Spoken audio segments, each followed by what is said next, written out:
Það var tilkomumikil sjón að sjá 4 flutningabíla aka inn í þorpið í Höfnum undir miðnætti kvöld 1 í síðustu viku. Farmurinn var 2 einbýlishús. Í baksýn mátti svo sjá eldgosið á Sundhnúkagígaröðinni. Á þessu augnabliki hafði það staðið í sólarhring og lýsti upp næturhiminninn. Það er þróunarfélag Hafna sem stendur að húsbyggingum í Höfnum. Flutt hafa verið 4 einbýlishús til landsins sem voru byggð í verksmiðju í Litháen. Hvert hús er í 2 einingum og eru sett niður á undirstöður við götuna Djúpavog í Höfnum. 2 fyrstu húsin komu á fimmtudagskvöld í síðustu viku og voru hífð á undirstöðu sínar á föstudaginn. Von er á næstu 2 húsum á næstu dögum.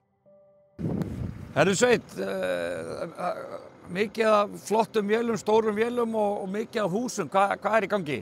Herru, við erum að fara að byrja að setja allavega í dag 2 einbýlishús niður. Þannig að það er bara spennandi. Og er það ekki rétt skilja á mér? Er þetta ekki fyrsta svona nýbyggingin hérna í Höfnum í ansi langan tíma? Já, ég byggði hérna 2019 og svo var einn á undan mér sem byggði í kringu 2013, en ég myndi segja að þetta væri kannski mesta uppbyggingin síðan að þetta hverfi reis í kringu 1970 og upp í 80. Já, en svo var byrjað að byggja. Stóðu ekki til á sínum tíma að byggja, var ekki búið að byggja grunn? Já, það var einn ónýtur grunnur hérna á horninu en hann var víst eitthvað ólöglegur þegar hann var byggður í kringum 1980, þannig að það var aldrei klárað og í raun og veru lóðirnar sem eru hérna fyrir aftan mig, þær voru aldrei kláraðar. En þetta er í raun og veru bara speglun af hverfinu sem þú sér þarna.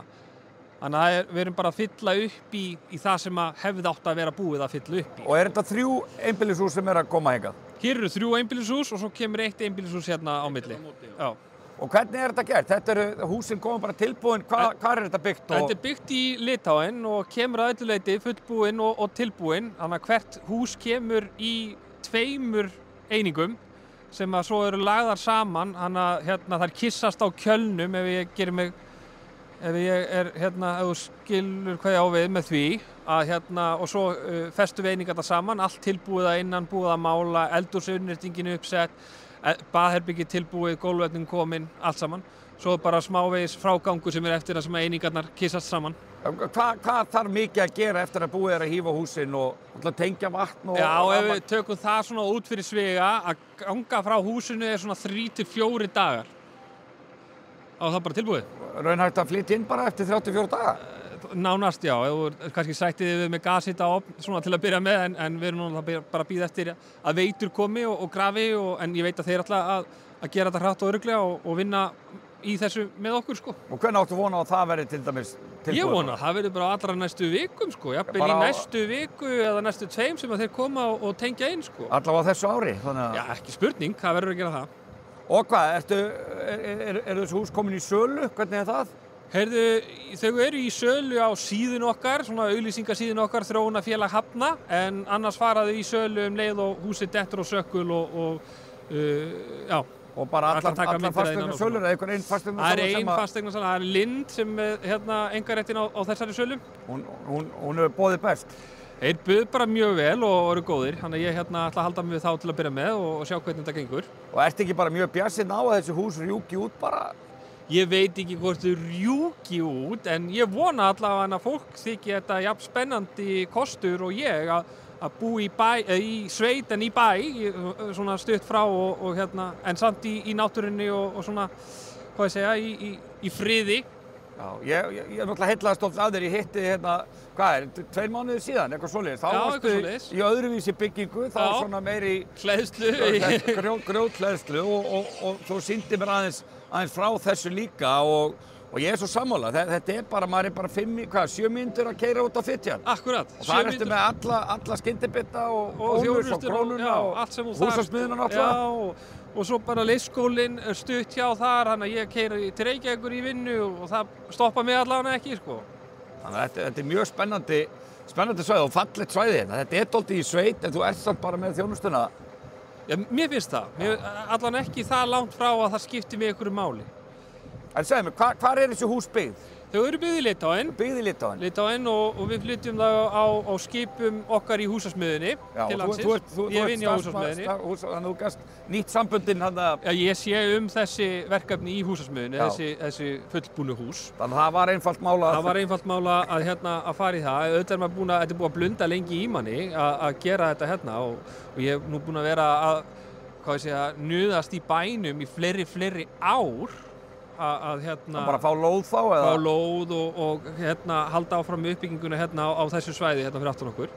Og menna, er ekki hellingsbyggingarsvæði hérna? Nei, ég get nú ekki sagt það. Ég held að það sé nú eiginlega uppurið þegar við klárum þetta hérna. En út af hverju? Þetta er allt land í einkaeigu. Land í einkaeigu? Já, þetta er allt og líka mikið, er ekki dálítið mikið landfriðað hérna, út af gömlu minjum og svoleiðis? Jú, svo er náttúrulega bærinn á þetta land hérna sem er fyrir aftan okkur hér, það sem að þjóðveldis gamli víkingabærinn fannst og þarna bak við kirkjuna, það er allt land bæjarins, en það er nú eiginlega held ég ekki hægt að byggja neitt þar út af því að þar eru svo út af landnámsbænum örugglega fleiri minjar og ekki hægt að hætta á að eyðileggja eitthvað þar, sko. En ef það væri áhugi hjá, þetta er orðið eitt og sama sveitafélagið, Reykjanesbær, Hafnir er hluti af þeim. Akkurat. Ef það væri vilji fyrir því, eins og við vitum inn í Suðurnesjabæ, þeir ætla að reyna að byggja nær hvorum öðrum. Ef það yrði hægt að byggja meira, væri þá hægt að fara nær Reykjanesbæ? Það er í raun og veru í deiglunni, sko. Ég er að vinna þetta verkefni með vinum mínum og samstarfsfélaganum Víkingi Sigurðssyni og við erum að deiluskipuleggja við eigum smá lönd hérna. Ég er að deiluskipuleggja fyrir ferðaþjónustubyggð á Hvammslandinu og svo er hann með sitt land hérna man nú ekki hvað landið heitir en í áttina að Reykjanesbær hérna hann í deiluskipulagi 8 einbýlishús þannig að það er hugsanlegt að við náum að halda áfram og byggja þá þessi 8 allavega. Hvenær verður komin bara alveg tenging hérðan og alla leið út að Ég vona að það verður nú ekki en þú veist því að það er svo skemmtilega fallegt hérna ósabottanir á milli og væri hægt að gera skemmtilega göngustíga sem að þeir eru nú þegar farnir að ræða að gera göngustíg eða hjólastíg frá Keflavík eða Njarðvík og hingað yfir. Og þú ert alltaf svona sveitamaður í grunninn, þeir finnst gott að vera í litlu, þetta má ekki fara að verða 3.000 manna. Nei, ekki þannig, en mér finnst alveg eðlilegt að fylla upp í þau svæði svona sem að eðlilegt þykir að fylla upp í, svona eins og það er búið að búa til ákveðin þéttingsreit hérna og akkur ekki þá að klára hann bara. Og hvað búa margir í Höfnum í dag? Ég held við séum í kringum 98 manns í grúppunni, það er þó eitthvað fleiri, ég ætla að skjóta á 140, eitthvað svoleiðis. En það ætti ekkert mikil fyrir þetta, ekkert mikil rask að koma þessi fjöldu upp í, ég meina 200, 300 jafnvel eða? Já, ég er kannski ekki maður til að svara því en ég örugglega eitthvað hægt að gera. Ég skal hundur heita ef það verður ekki hreinlega slegist þessar lóðir. Þakka þér fyrir það, ég vona það svo sannarlega. Til hamingju með þetta verkefni. Þakka kærlega fyrir.